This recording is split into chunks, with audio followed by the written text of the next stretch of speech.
Welcome back to the Clydesdale Media Podcast. My name is Scott Schweitzer. I'm your host. I am here with Amy Radowski, and Kat Shear is behind the board doing the producing today. And we have a very, very, very special guest today, the man himself, Adrian Bozman, programmer of the 2022 CrossFit Games and longtime CrossFit employee, head judge, all the things. Welcome, Boz. Thanks for having me. I appreciate that. And that's a lot of Aries in there. So thanks. Well, it was, I got to tell you, one of the best experiences of my life was this year's CrossFit Games. Wow. I had a blast watching it live, being right there, doing the media thing. You were so accessible in the press conferences, and it just was really a joy this year. Well, thanks, man. That's really high praise. I mean, I think what anybody who's in charge of a large event like that wants is that it's a good experience across the board. Obviously we've got a competition that we have to put at the forefront, and that's got to be legit. That's always the lens that we look at, where competition comes first. But as an extension of that, it has to be a great event for spectators and fans and athletes and coaches. So, man, hearing people like you that have been around the space for a long time say things like that, it really does mean a lot. So thank you. So I know that you have been on like every podcast in the world, and you have gone over the programming piece by piece. I don't want to repeat what everybody else has done. I want to do things in a kind of a couple waves. One, the journey up to the games. And so let's start with Dave Castro's fired. Justin Berg is named as his replacement, but that he was not going to do all of the roles. How long was it after that you were approached to program the games? Boy. I mean, I don't know that the granularity that people might want is something that really exists. It's like, I don't really know how to start with that. CrossFit as an organization, at least as far as my involvement with it has been for 15 years now, is that, there are a lot of aspects of the business where job descriptions and roles they're great on paper, and they certainly inform what you do, but it is not at all the extent of what you do. And there's a ton of natural overlap between what lots of people do on a day-to-day basis. And so it's kind of a weird way to frame it just from my perspective, because it wasn't like, oh, well, this is totally out of left field and something that I was totally uninvolved with before that situation unfolded. I was already chipping in for quarterfinals and online semifinals. Things like that were already a big part of my current responsibilities when Dave got fired. And so there wasn't like a clear-cut date on that. It was really, okay, this situation is unfolding. What are the responsibilities that we're going to have to be delegated? And then who's going to be the most appropriate to do them? That's kind of how it fell out, and in many ways it was even more organic than that. It's like, it just happened. So I don't know what to say beyond that. So I'm curious because, obviously you and Dave are different people, and you have your own styles and things like that. I'm curious, you went a little bit more of a secretive route as far as your testing. And I just was wondering if you could kind of speak on that. Yeah, I don't know that it was more secretive. I think, okay. I honestly feel the opposite.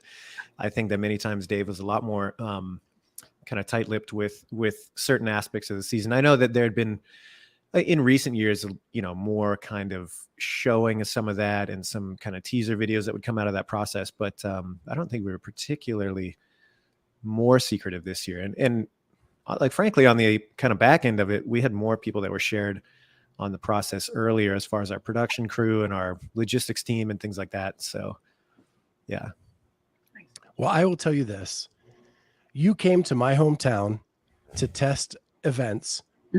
I watch every social media account, and I did not know you were in town until we interviewed Taylor Reber at the games. Oh, great. To find out her thoughts on the events that were going on. And she revealed that she had tested them. Perfect. That means that everybody was doing their job correctly. but yeah, we were locked away at a location, and we basically didn't leave for a week. So there was a lot to get through, and shout out to Taylor. She was awesome. It was great having her as part of that team. I think we had 10 or 12 athletes total during that course of that week, and it was awesome. So a lot of fun to come and be able to do that. That was one thing that we actually expanded on this year. We did a lot more testing with the age group division before we got on site. Those divisions historically have I guess what's the best way to say it? Their program is usually the final pieces that get put into place. And one of the big goals this year was to try to integrate those divisions and the teams a little bit earlier so that we had that locked in further away from comp.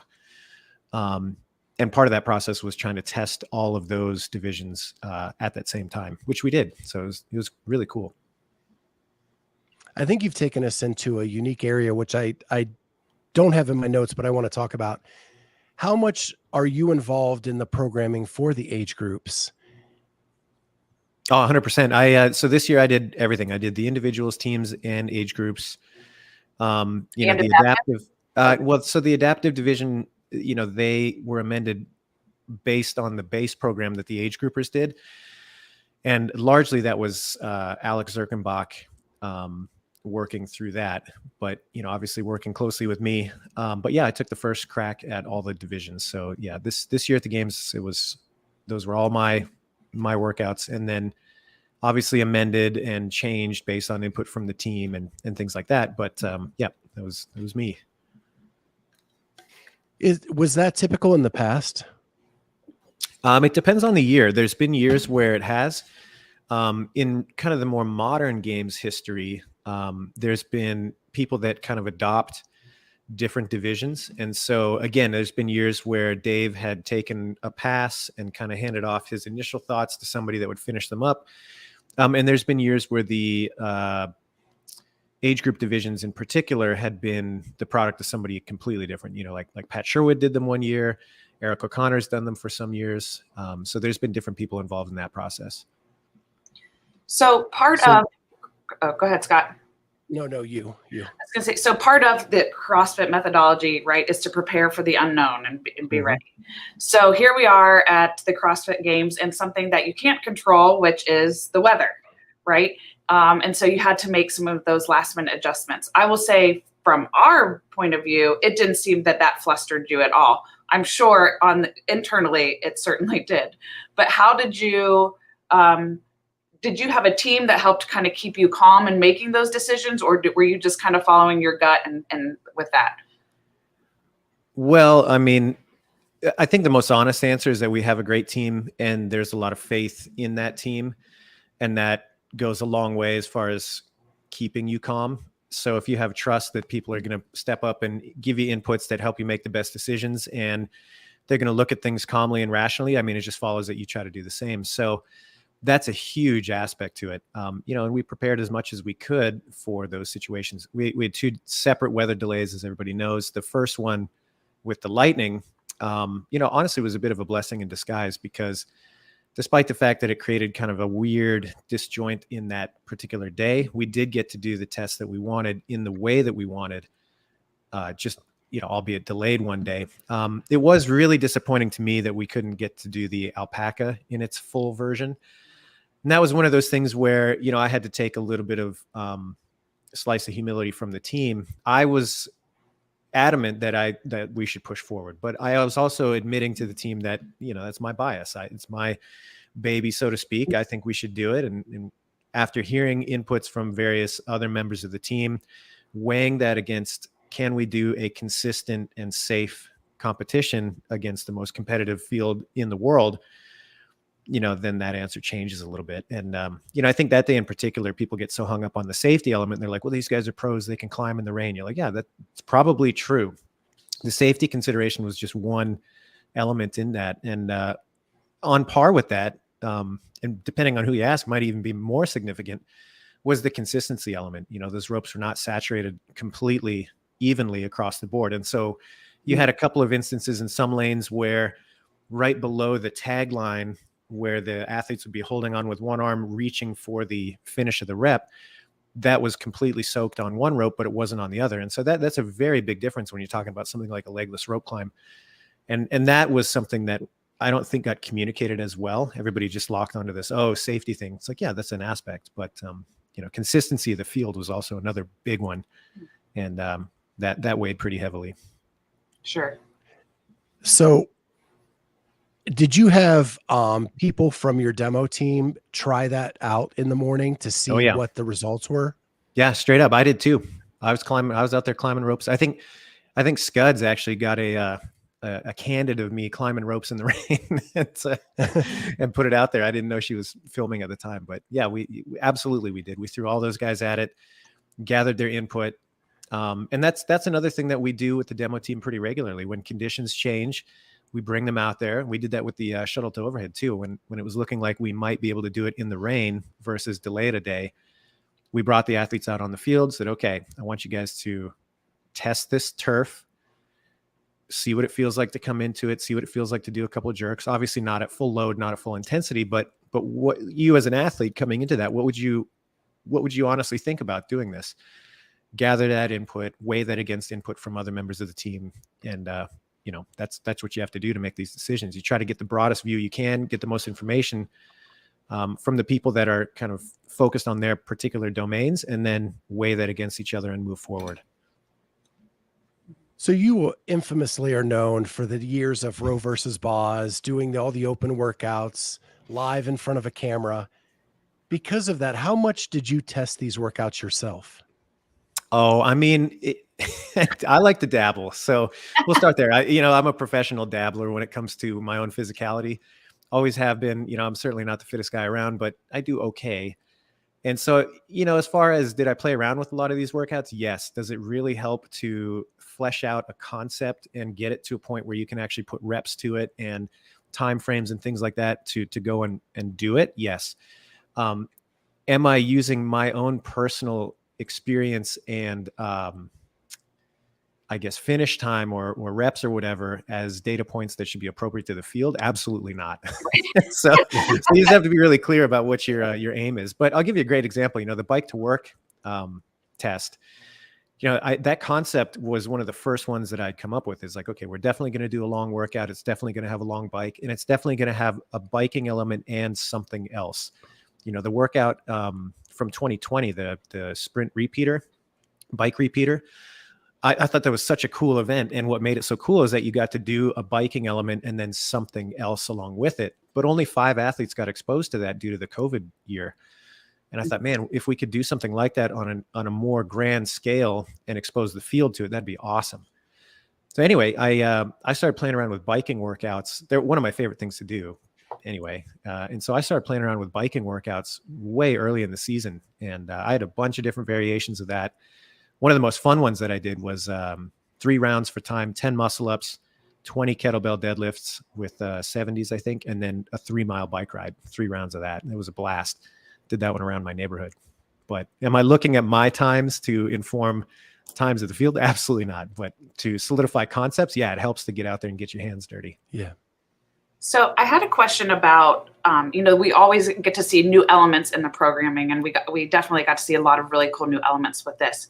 We've also heard in the past of people's questioning or remarking on judging inconsistency and all that. And I'm not here to ask that specifically. I'm curious, though, from a management standpoint, how do you prepare the judges for all these new implements and movements that you're kind of are they just hearing about it right before it happens, and that's kind of how they learn the standards, or how does that work as far as a management standpoint? Yeah, it's a good question. Most of the time, the judges are a couple of things. Number one, they're prepared in the sense that everybody that's at the games has experience in competition elsewhere. These are not people that are just fresh. Mm-hmm. They have deep roots with CrossFit, and many of them coach full time. Many of them do lots of other prominent competitions throughout the season. They're not people that are just there because they applied. There is a process there. So number one, they're generally prepared, and they understand the demands of, these movements broadly. Specifically, there's always going to be some things that get a little bit turned upside down at the games, pun intended. And the judges are going to learn about them a few days before the athletes. And that's kind of one of the things that's unseen by the public and unseen by athletes a lot of times is, we have judges meetings that lead up before the event starts. They get together, they learn the workouts, they learn the movements. We have the demo team come in and help them look at repetitions, talk about what's on the line, what's clearly good, what's clearly bad. And those rehearsals are a big part of the lead up to the start of competition. That's what those guys are doing on those days that lead up to comp. So it's not like they're learning about this an hour before and then expected to do it on the field. Nothing like that. And so, yeah, they have a lot more lead than the athletes for sure. Yeah, from an experience point of view, and you probably know this, I started as a volunteer in 2014, worked security, worked event, worked judging, all of that stuff. In 17, I was on the event team at North Park, and we knew the events ahead of time because we had to practice how to reset everything days ahead of. I mean, not to cut you off, but that's one of the things that is such an unsung story of every major event is how much complexity goes into getting those transitions right and how well orchestrated they have to be in order for that to happen. I mean, we're talking about thousands of pounds of gear typically that needs to be in the right spot and could end up in some cases anywhere along the field. If you take time caps and things like that in consideration, and you're running on real time. And most of the time it's like 2-3 minutes max. And that's like we're talking 120 to 180 seconds real, not ish, not good enough, but no, it's in position and athletes are starting and that train's rolling. So yeah, there's a huge amount that goes on behind the scenes that I think the average person, I mean, frankly, they don't have to see that. And if we're doing our jobs right, they shouldn't. It should just come together and it's like, oh yeah, it happened. Anyway, I cut you off there. I didn't mean to, no, interject. No. Perfect. A great example is in 17, we had Strongman Sphere. We had 2 minutes to reset all of that equipment. And we ran it for days with being stopwatched, just like an athlete, to make sure that our transition time was under 2 minutes. And that was some heavy, heavy shit. Yeah, straight up. Yeah. So yeah. And so that's cool that you kind of let us know that the judges are the same way. Yeah. They kind of get it a little bit ahead of time, get to practice with a little bit before they're actually out on the floor with it. Yep. So you mentioned your team a lot, and it's funny because we've been talking about the weather. I took a picture of you and J-Mac at North Park on day one. And the reason I even was focused on you guys is the weather was coming in and J-Mac was getting word and he was calling you over and other members of the team. And that's how I got that picture, because I knew that there was something going on with the weather and he was calling you all in. Yeah. And it was really cool to see that kind of behind the scenes too, of how the whole team came together, got noticed or got notified about everything and how you were going to handle it going forward. Yeah. And like that is one of those interesting things where people talk about, well, to go back to your question earlier, Amy, about staying calm and things like that, the weather delay on day one, the decision was out of our hands. And what I mean by that is prior to comp, we'd already set up a protocol for what we're going to run, what conditions we're going to run, and then what conditions we are going to not run. And we agreed upon that before competition starts, before the pressure of, there's an incentive there that, no, we're going to stay on schedule and we're going to do what we said we're going to do. And that can pressure you in the moment to make a decision that might not be the best when you consider everything else going around campus. Sure. And so you have to kind of come up with those ahead of time and say, okay, we have a strike zone. We've been informed by people that are professionals in this domain, and they think that it is not safe to operate under these conditions. Okay, great. We'll heed that. And then there is no decision. It's a very binary thing. It's that, okay, we are within the strike zone that we all agreed on before competition had started. Shut it down. And at that point, there's no stress behind that decision. It's how do we recover from it and move forward based on what is likely to happen with this dynamic situation. Is the storm front going to pass in 30 minutes? Is this going to be 3 hours? Obviously there's going to create some different opportunities for each one of those. But yeah, the major decision is already taken care of before you even get there. And that really does a lot to resolve some of the stress around it. So when you leading up to the games, you finally get the word that you're going to be programming the games. Did that start as a stressful thing and then it seemed like I watched you on different shows and it seemed like you were stressful at first, but then it turned into fun at some point. Yeah. I mean, I would say the first part of the year was very stressful. We had this big change in leadership. Dave's out of the picture, people on the team adopting new responsibilities. We still had all of the things that we had set out to do this season. And I mean, if you look at the calendar for our competition team specifically, I'm trying to look at it right now. It's like, okay, we come out of the Open, let's see, March 10th roughly is the last date of the Open. So week after that, we wrap it up. We have a week off, and then there's Indy quarterfinals, a week off teams, a week off age groups, a week off. And then we're prepping for some of the online semis. And then those semifinals are running in addition to the online semis all the way through May. We have a last chance qualifier. And then we get just a little bit of breathing room and we're right at the games. So it's a full-on sprint for a lot of our team to have that combined with new leadership and new responsibilities being passed around. Yeah, it was pretty stressful initially. It was really kind of a question of like, okay, how do you fit it in with everything else that we already have planned? And so I think for me, the most stressful period this year was probably like April through June, because at that point it was me on my own crafting what I think should be the expression of the games and really just kind of living on different digital documents, trying to piece this thing together. Now, obviously I've got people that I can reach out to and get their opinions, and it's not happening in a vacuum, but largely it's my job to curate that and to start getting all the concepts together. It's not until you get somewhere physically that you can start to share some of these things out that the stress started to relieve, at least for me. So one of the big milestones was a production meeting that we had on site in Madison, and then the testing week that we talked about a little bit earlier, because that's when you really start to see, all right, there's all this documentation, but it's beginning to become real. There's actually something tangible attached to this, and other people know about it, and that kind of makes it real. And you can see, what's the reception for some of these ideas? What do people kind of glom onto when they hear it for the first time? What's the athlete response? And not just, how did they do in the test, but how do they respond when they hear about it? How do they respond when they are introduced to new elements? Like all of these things you want to pay attention to as they're going on. And once we got into that kind of brass tacks, ironing out the details, the stress resolved quite a bit. By the time you get to the games, like if you've done your job right, yeah, it's stressful running an event, but the plan's already in place, and you're already there. So that hopefully is, it's just execution at that point, which to me was a lot less stressful than the run up and just trying to do right by what I know the event to be. So Boz, how did you decompress?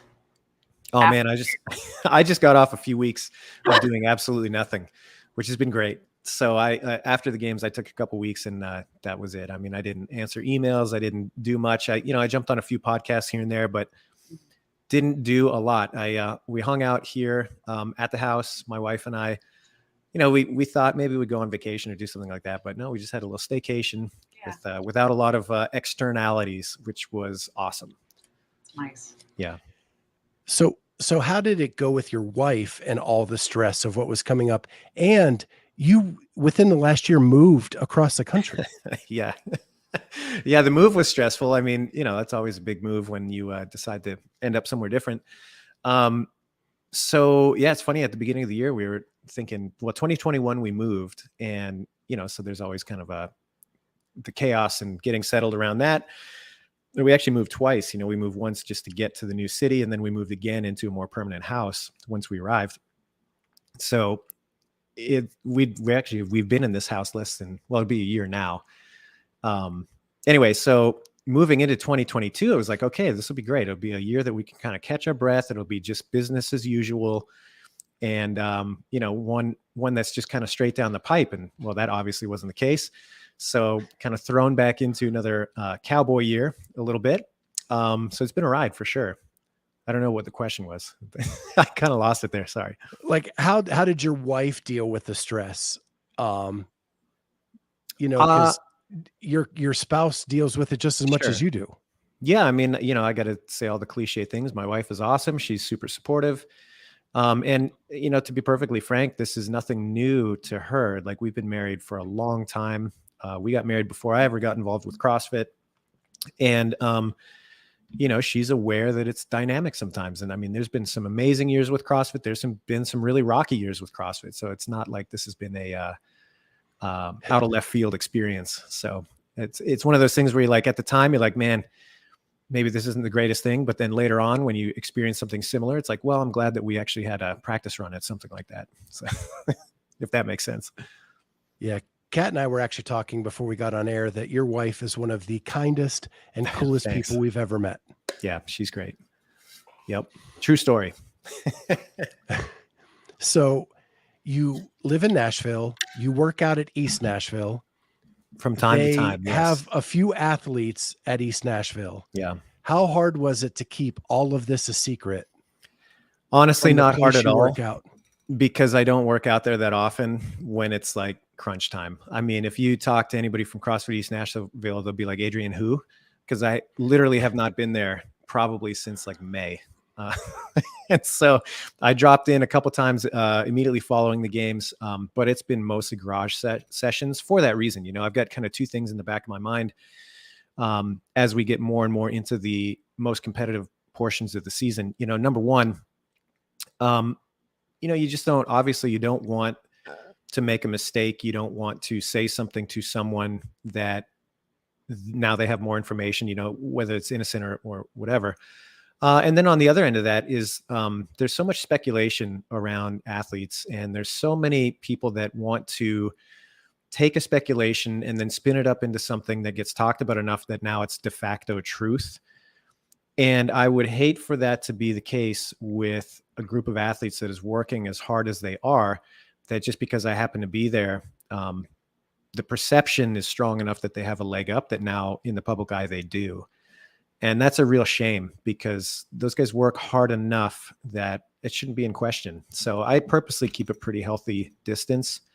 And I'm very aware that as we get deeper in the season, that distance has to be further. So it was not hard at all. I mean, and okay. By the fact that like I just didn't have contact with anybody, I was like, I just removed myself from that situation, and it's garage time. I would think it would be beneficial, though, to be able to sort of observe them in their natural habitat, right? Some of the greatest athletes in the world, just to sort of figure some things out. No, I disagree. And why I disagree is because it's always such a small slice. I think that's another thing that's, I believe, still true about CrossFit and the games and the way athletes train is like, yeah, there's an accepted kind of baseline as far as how people approach being competitive in the sport. And, there's definitely some overlap, but there's also a lot of difference in the way that different camps are going to train. And so if you, the observer, are looking at one camp and you're trying to base what you think the rest of the field is on that one slice, it's either going to be biased or, just not taking into consideration the full picture. So I don't like that approach personally.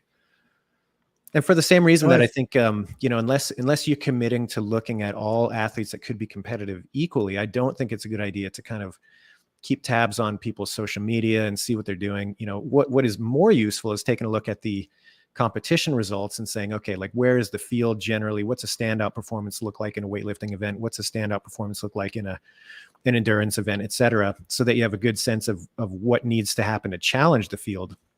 But I think if you get too granular and you start looking at athletes individually, it can creep in some things that aren't going to play out well. So I have two more pre-questions, and then we'll get to the games a little bit.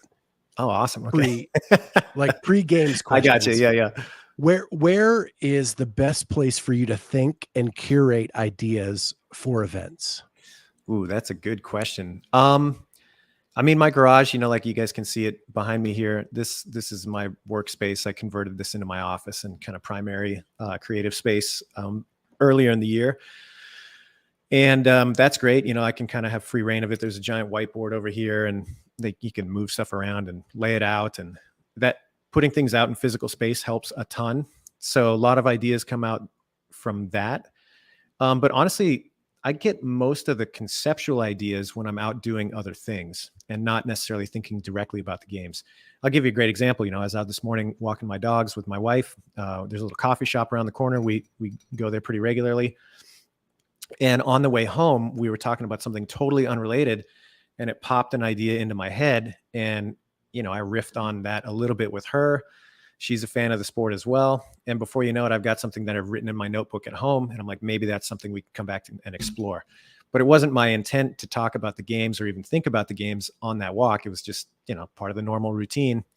And there it is. And I think it's true that you can't force some of these things on that scale. If you want to talk about sitting down and doing like an open style workout, well, that can be a little bit more routine. But like the larger, more creative, big scale type events that need to be more kind of spectacular, I think you can't force that stuff. When we had you on last time, your background is very diverse. From dabbler, professional dabbler.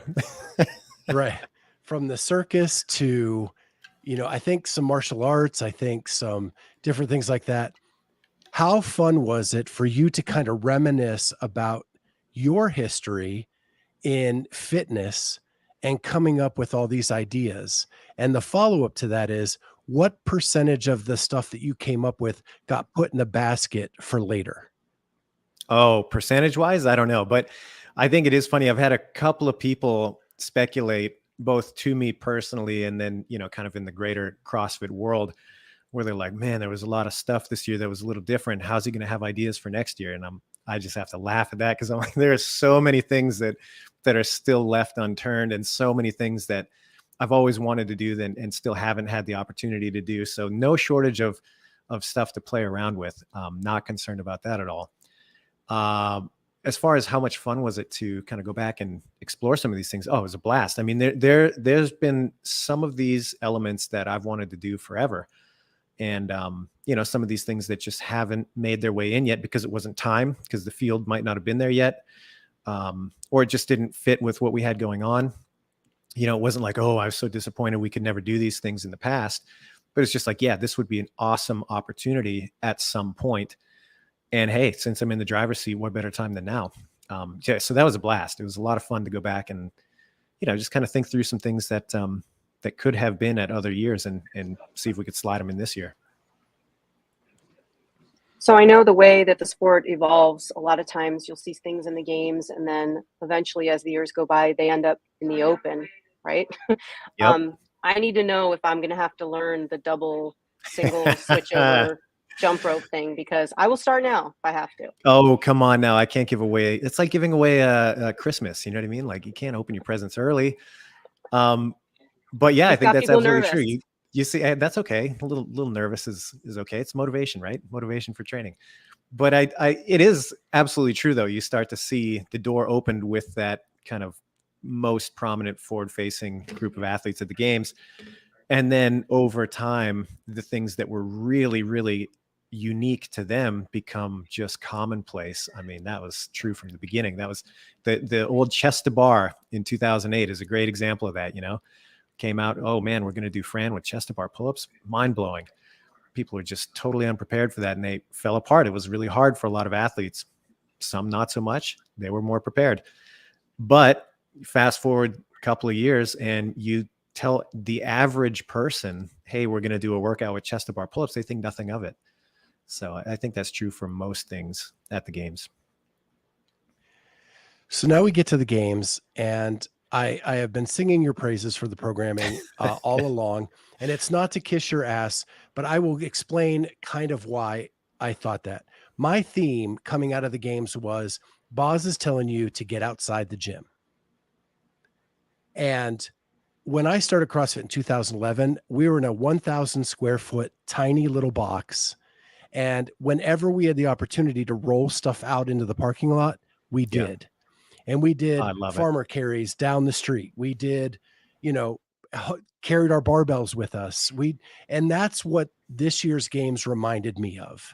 Yeah. Those early years when we didn't have the space to have all the cool stuff inside. That's awesome. And, that really kind of gets my mind going in a few different directions. Number one, there's obviously get the 100 words of fitness there. And at the end of it, it's learn and play new sports. I think that's a big part of it, both for just your general adaptability and the things that kind of the gaps that are missed with the routine training that you do and are harder to develop, I think come through with trying new things, exploring different types of movement, stuff like that. And I also think that people forget sometimes that we are not trying to test who is doing the thing specifically in the gym that they then do specifically in a test at a competition. We are looking for who is most well prepared for the most things. And that definitively requires that some of those things are going to show up and they couldn't have done them, at least not in that way or that combination or with that terrain or whatever. And that's a big part of it. So, like getting outside the gym, yes, but also remembering that the training is there to prepare you for things that you might not be familiar with.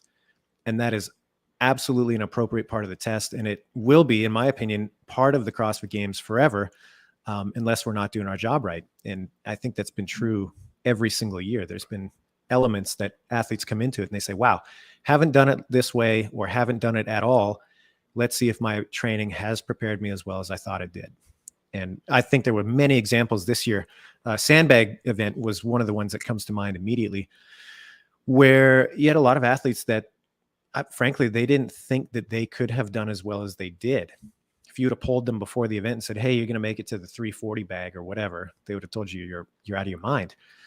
But as a testament to their level of preparation, they rose to the challenge and they pull it off. And I tell you, how many of them had ever done a sandbag max effort lifting ladder like that? I mean, we're probably approaching zero. And yet there they are doing it with these ridiculous weights in front of everybody. And, at loads where if you were to go to a strongman competition, and we're talking, maybe not the super heavyweight top of the heap strongman, but you go to a strongman competition with weight classes, like let's say a under 200 category for the men, that sort of thing. And I mean, that's going to be very, very competitive at that level.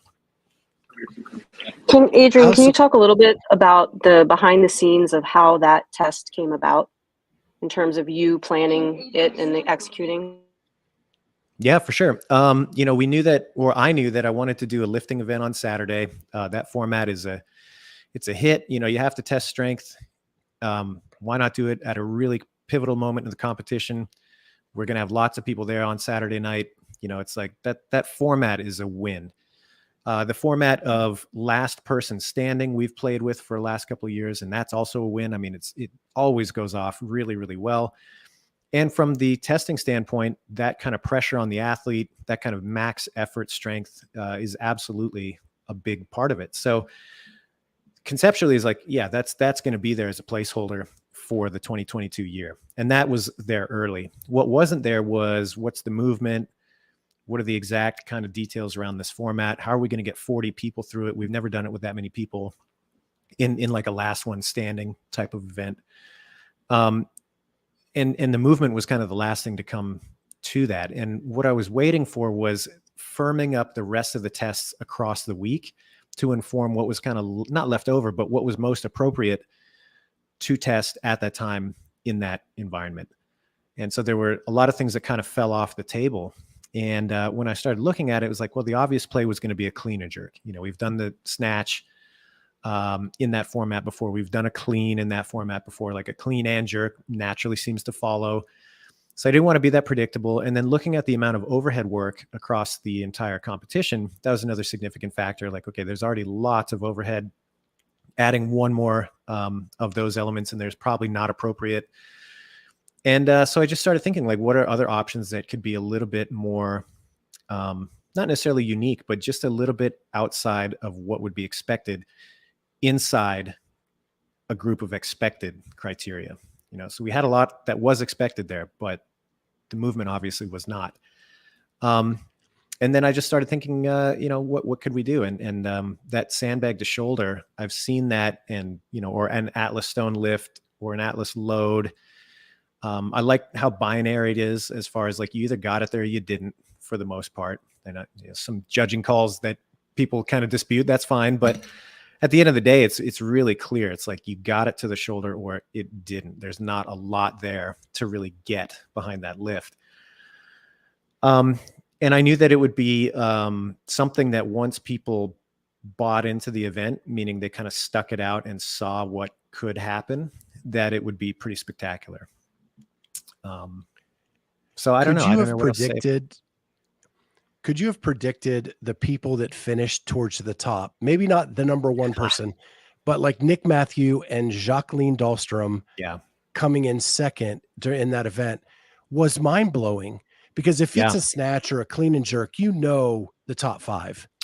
You may not know the order, but you know who they are. What's really interesting, I wouldn't have put either one of them in one of those. I completely agree. And what's interesting there too is the people that won, you know, Guy and, well, I guess Guy and Nick tied, but Guy and Danny Spiegel, you know, those are the ones that you would expect to win a strength test in that format. So it's interesting that you had kind of both.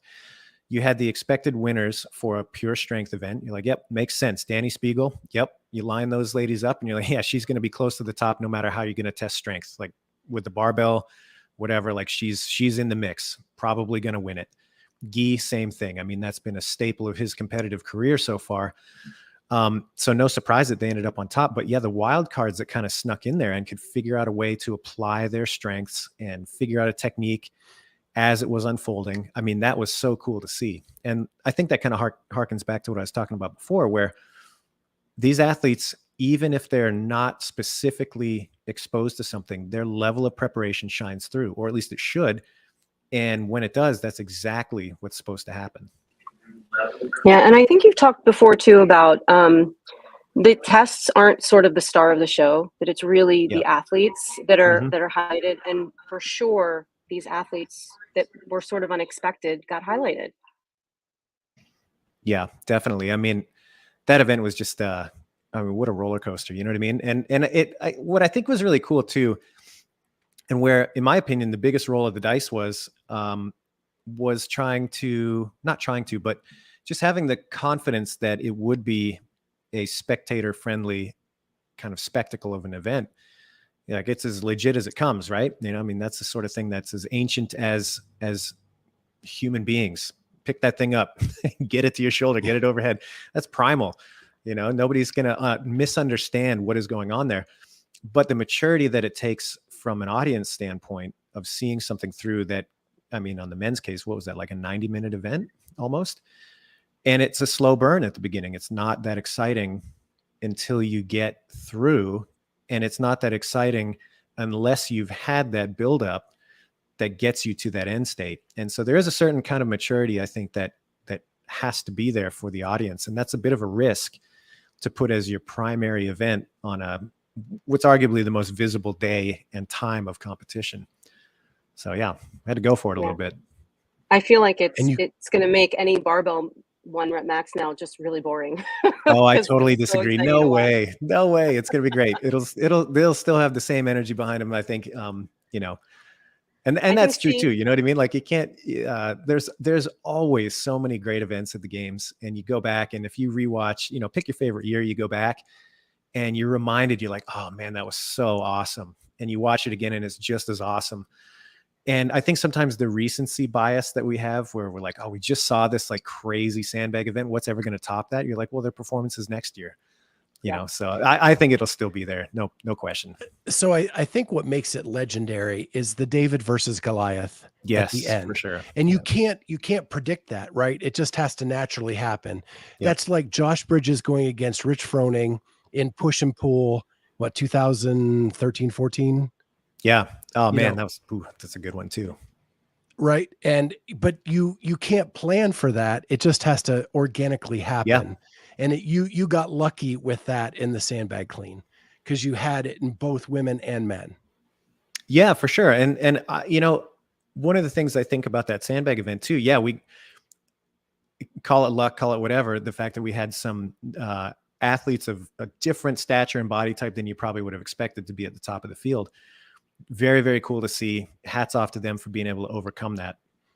But on the other end, I do think that this is such a kind of man versus nature test at the same time. Like, even if it was just the biggest and strongest visibly remaining in the field, the fact that what they're grappling with is so out of control and kind of epic, I think it would have had a similar effect, you know, different, but I do think that this is kind of like there's an elemental thing there too, that regardless of outcome, I think it still would have been pretty dramatic. So, okay, we have a question from Thomas Radnai. Just joined. Has anyone asked about the scoring system? Would they ever switch to an actual performance gap-based scoring? Yeah, we don't have any plans currently to change the scoring system. We're pretty satisfied with it. I know there's a lot of people that kind of favor one or the other. I know the Z scoring is a really popular topic these days in some circles. And I've had some conversations with Tyler and others. And, you know, I'm not convinced yet that it's a superior method. I think it still allows for athletes to have really strong performances that mask some of their comparatively weaker performances. And I still think it also creates a lot of complications when you have different formats of events. Something like an AMRAP that has, let's say, rope climbs, double unders, and something else. You know, when you have like a really, really expensive rep, let's call it, in like a rope climb versus 40, 50 double unders that are going to get ripped off in the same time frame. When you start to introduce a differential gap, often that's going to be rep based, it doesn't necessarily account for some of those things as well as it could. So it's an interesting idea. I don't think that it's a bad thing to explore these. And I know that there's some competitions that are using that as their primary scoring system. That's really cool. But plans to change in the near future. So I have a question. We intentionally wanted to wait to have you on so that it wasn't like a reactive talk about the games, but more you've had a month to digest it all. Yep. Looking back, what do you say are your home runs and what are the events that you would want to tweak? Ooh, good question. Sandbag was an obvious home run. I think we nailed the capital. I was really happy with the pool workout, was great. I did not like Sunday morning. And I know that most of the conversation kind of centers around the individual divisions too. But, you know, I kind of go through a similar process with the teams and age groupers in particular, because I was responsible for them this year. So that said, like, all of Sunday morning was a letdown for me. I wish that we could have, you know, made that a little bit more true to what it was. Trying to think what else. Hey, Boz, let me interrupt you there. Yeah. Just for the morning.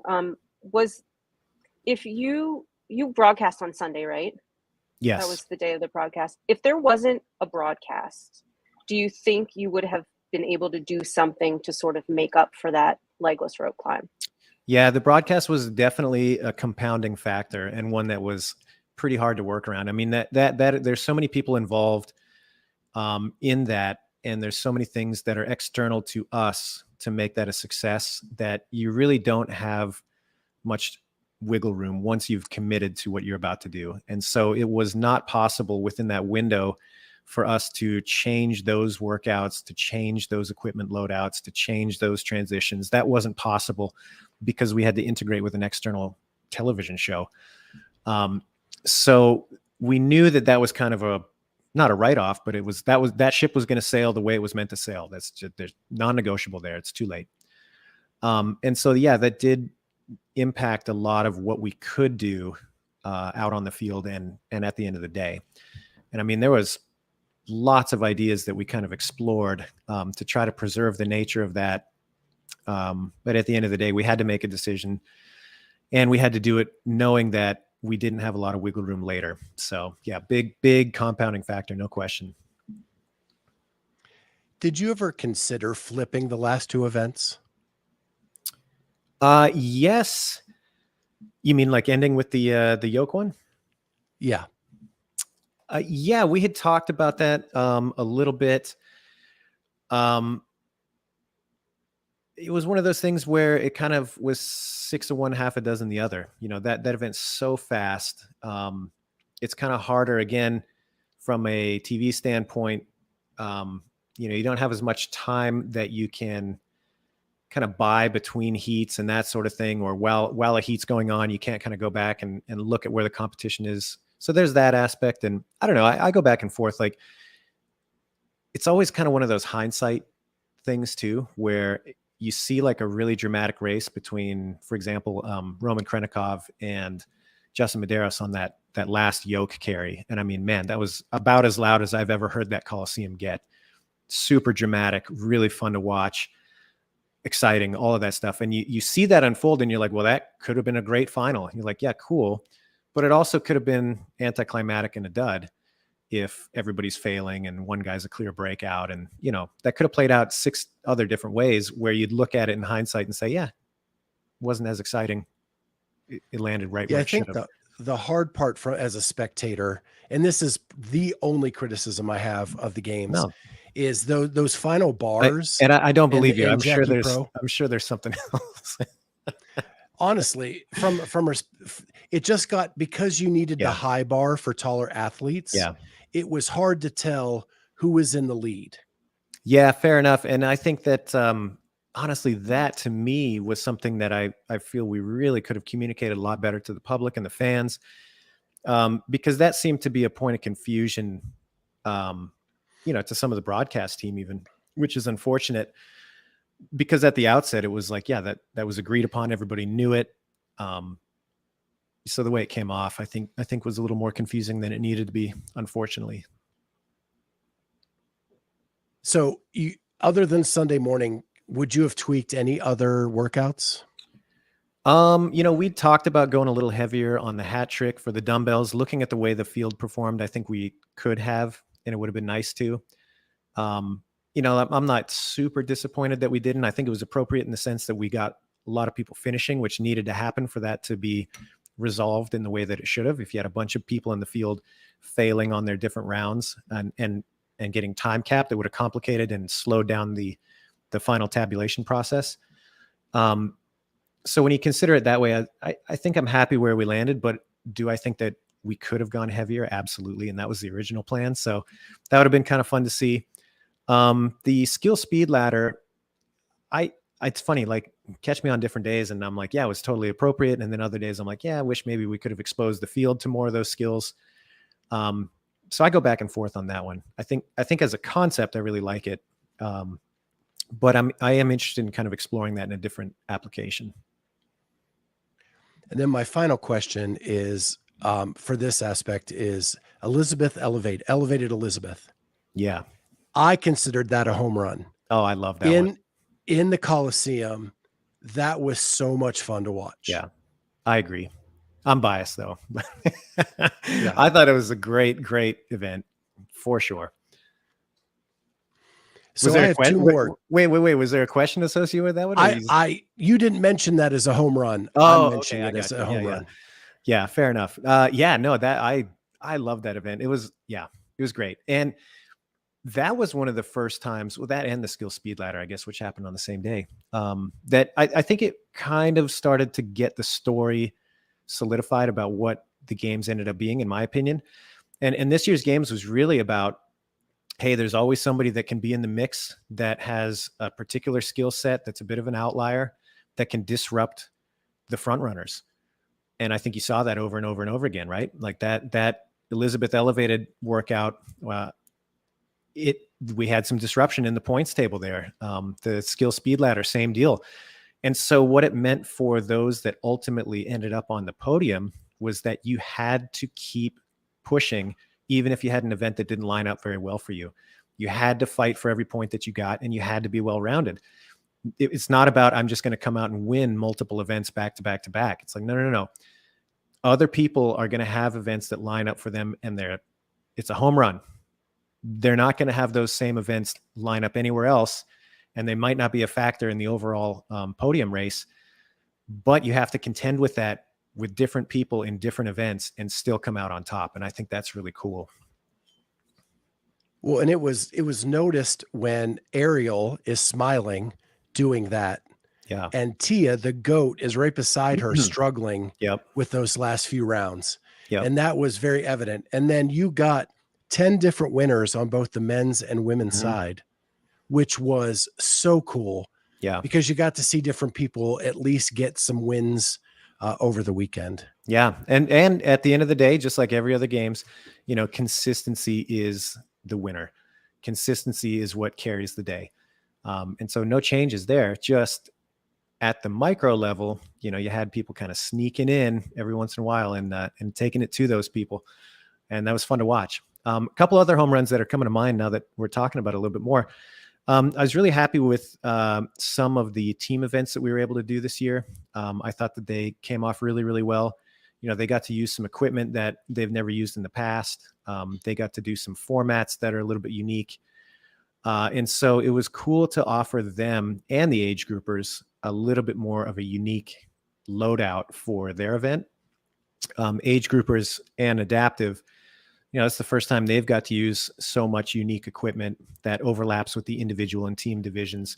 So I really like that aspect as well. I thought that was a home run in my opinion, and something that I'd like to continue doing in the future, integrating, obviously it's probably not going to be the same events right across the board, but having elements that everybody has their hands on. Everybody gets to play with the parallel bars. Everybody gets to play with some of the obstacles on the field, stuff like that. I'm glad you mentioned that, because we've had a few of the Masters athletes on that won, and they were so pumped that they got to do the same swimming event as the young kids, is the way they put it. Oh, that's awesome. Yeah. What are your plans to continue that kind of theme? I loved the way that a consistent test carried. That was a big concept that I wasn't sure. I thought it'd be cool. I thought that, for people that are really invested in the sport, being able to have that cross comparison would be interesting, something that they'd be into. I didn't really even consider it from the athlete standpoint as far as how much would love or hate doing what other competitors in other divisions are doing. I'm glad to hear that it came off well. But now that the dust has settled, I love that as a concept. And I will more than looking for an opportunity to carry that theme forward, where that's a staple of some of our larger competitions, where you have something that everybody does consistently. I know we're coming up on the hour, so I want to get a couple more out before we get done. And the first one is the bike, riding the bike through campus that allowed you to get from point A to point B really quick, but did it also offer you some me time to kind of digest what was going on? Oh, 100%. You nailed it. The bike was money for so many reasons. Anybody who's worked or attended one of these big events, how much time you're spending on your feet. I mean, it's miles and miles and miles. I remember Mike G, he used to keep track of steps for us when we were on, event time or whatever. And it was just an astronomical number that you'd rack up by the end of the day. And so having a bike where you could obviously cover distance quickly and not get so beat up by being on your feet all day, that was a huge aspect. But yeah, it was a nice little bit of kind of reset time between what was happening at one venue or the other. So we'd wrap up at North Park, whether it was good or bad or somewhere in the middle, hop on that bike, blast around to where I needed to be next, clear my head a little bit, get the heart rate up a little bit, and be fresh as far as like mindset to tackle what was next. So yeah, I love that. It was clutch. And I love riding my bike anyway. That's something that I've done since I was a kid. I remember being in my teenage years and I wouldn't think anything of riding, 20 miles to my friend's house out in the boonies and spending the night and then riding back in the morning. That was just what you did. So. Yeah. So your predecessor spent a lot of the time during the games on the sidelines or like in the pit. As being a former head judge, you're used to kind of roaming the floor. And I noticed that you still kind of did that. And we're even talking to the head judges on the floor. How hard was it for you to disconnect from that old role? Oh, obviously tough. I mean, if you're catching me out there on the field, that's your answer right there. Yeah. It's really hard to kind of cut some of those old habits out. And I mean, part of that too is just the way that I think I'm always going to be involved. Like I can't be one of these people that just sits back and lets the ship go. I have to be pretty directly involved and hands-on and to the point sometimes where, people have to, tell me politely, it's like, hey, we got it, and that's good too. But I need to be hands-on. I need to be in the mix. And obviously, based on what I've done at the games previously, that's going to manifest in what I know. So yeah, pretty hard to turn some of that off sometimes, and pretty hard to just step back and let people do their jobs. But yeah. And hey, I figured at the end of the day, it's like, who's going to stop me from being out there? So I figure as long as I'm not too much of a pain in the butt for anybody else, I'm okay to be out there a little bit. I think you have enough experience navigating the floor and not being in the way.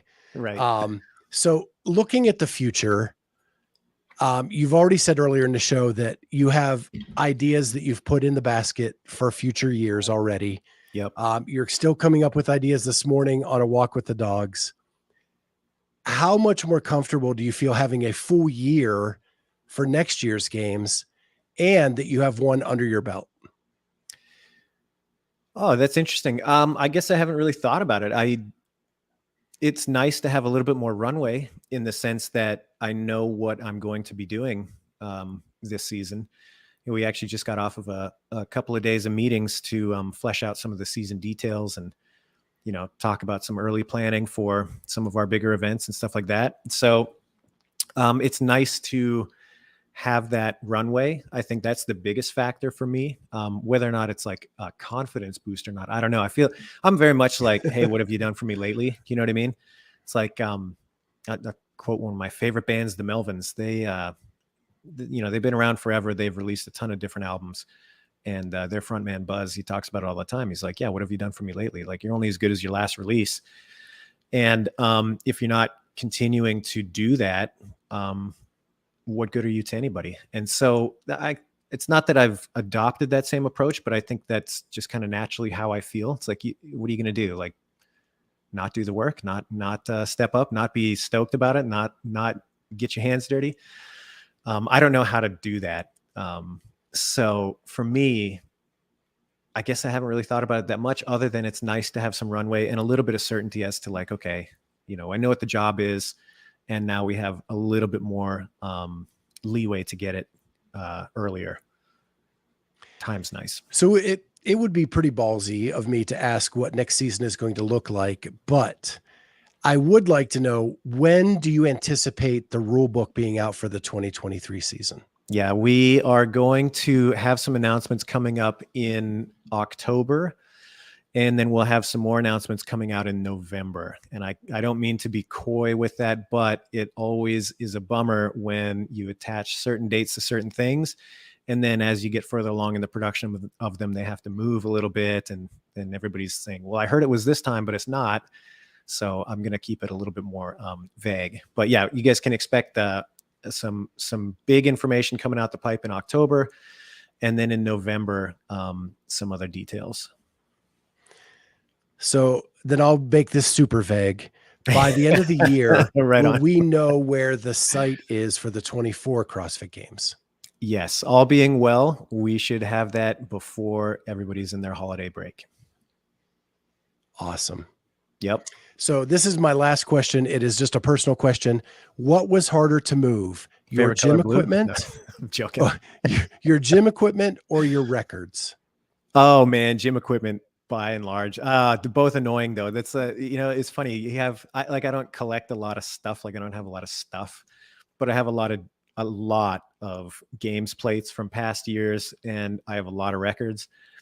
And you don't realize until you move, you're like, man, the only two things that I really do have materially that I care about are just the worst possible objects to try to drag across the country with you. But yeah, just the sheer volume of the plates that I have were pretty ridiculous. We had them actually all packed in the truck. They went in first. So when I had the couple guys help me when we got to this end, I had to give him a pep talk at first. I'm like, hey, look, like, it's going to be pretty routine for most of the day. It's not going to be that big of a deal. But let me tell you, at the end, it's going to be a nightmare. And I apologize in advance. And they kind of laughed it off. And I'm like, no, like, for real, it's going to be awful. And it was. And, it's just plates, lots of plates. That was the other thing, too. If I remember right, when we had you on last time, in your California garage, you have a plate from every year of the CrossFit Games hanging on the wall. Well, no, not hanging on the wall. Actually, I use them. Okay. But okay. For every year that they have issued a dated plate, I have gotten one. And so I believe they started in 2010. Might be 2009. Anyway, yeah. So it's I've got some plates from every year that there's been a date specific stamped plate. And it's one of those things really too, where it's like, well, I can't get rid of them because how are you ever going to get those back? I mean, you're never going to be able to find a 2011 CrossFit Games plate. So it's like, I can't not carry them to the grave now. So I'm kind of committed. And the record collection is in the hundreds. Yeah, it's not as extreme as some people that I know. I mean, I've got some friends that dwarf my record collection for sure. So it's actually not crazy, but records are heavy. People don't realize that until you have to move crates of them. And you're like, wow, this is heavy, dense stuff. I have one more question. It just came in and it's from Amy Hill. And it is, any thoughts on going back to one age group online qualify for Masters divisions between the Open and the Games? I've been seeing a lot of chatter amongst the Masters athletes that it made it a long season. Yeah, that's, I guess, again, without giving any announcements out, because I don't think it's appropriate to do that. What I will say this year, what we've done a lot more of is listening to different athletes from different divisions and weighing their input against our decisions. And it's one of those processes where, we have our opinions about how things came off, but sometimes when you have people that give you their candid opinion, it's like, wow, that's a lot different than what I thought it would be. And so we are trying to do a better job of letting some of those people chime in and weighing that against our decision. Now, that doesn't mean that just because a couple people feel it should be one way or the other, that we're going to change if we think that there's more utility in doing what we'd planned. But it's good to be aware of what is out there and what people want to engage with. So, yeah, I've heard that too, but I've also heard the other, that, people really liked having a stage of the season that mirrored all the other divisions, and that there's no difference if you're a Masters team or individual. You've got the same stages of the season and it's easy to follow and that sort of thing. So, yeah. Yeah. Well, awesome. Boz, I just want to thank you so much for jumping on with us. My pleasure, was a man. Great conversation. I still have more notes, but we'll save those for another conversation later down the road. And good luck in getting ready for next season. I hope you're rested and recovered and feeling good for the rest of the year. Thanks, man. I appreciate it. It's always a pleasure chatting with you guys. You let me know when we can do it again. All right. Bye, Boz.